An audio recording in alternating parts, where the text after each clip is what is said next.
Donald Trump on Monday raged against the media because he's so angry about them mocking his new nickname for Ron DeSantis, which, if you haven't heard it, it was supposed to be Meatball Ron. Yeah, I gotta hand it to you, it's not bad. It's certainly better than Ron Des Sanctimonious. But it came out Monday that it was going to be Meatball Ron. That is what he's decided on. He's going with Meatball Ron, and he spent a lot of time working with his staff to come up with that name. That's what the media reported. Well, apparently that pissed Trump off. So Trump gets on Truth Social yesterday and he says this. All of the fake news is reporting that I spend large amounts of my time coming up with a good nickname for Ron Des Sanctimonious, who is obviously going to give the presidential thing a shot. They are all 100% wrong. I don't even think about it. A very unimportant subject to me.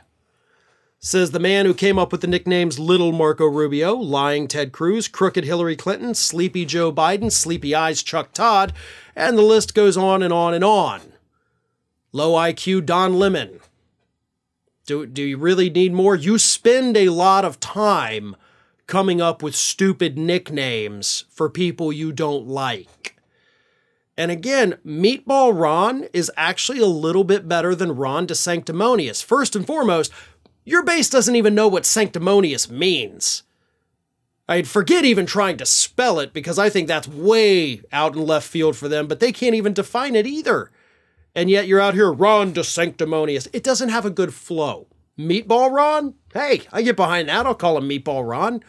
And by the way, just to the point of, oh, I don't spin it, it's very unimportant to me. There was actually reports weeks ago, actually months ago at this point, before you came out with Ron Des Sanctimonious, that said you'd narrowed it down to Potato Boy, was the nickname at the time. I did a segment on it.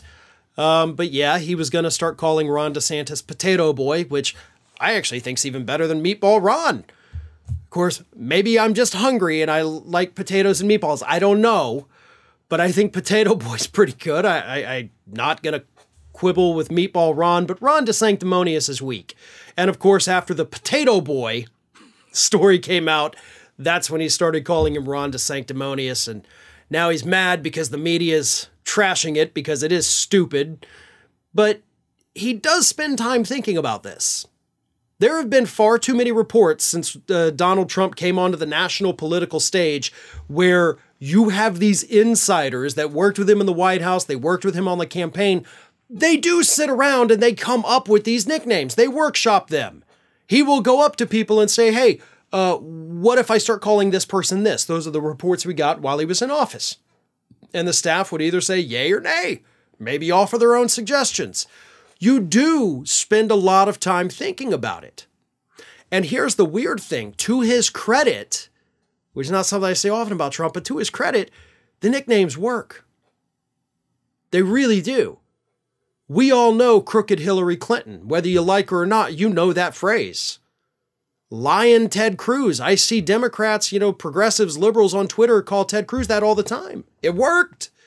Little Marco Rubio. Again, I see people on the left say that all the time, and other, Trump supporters on the right still say it.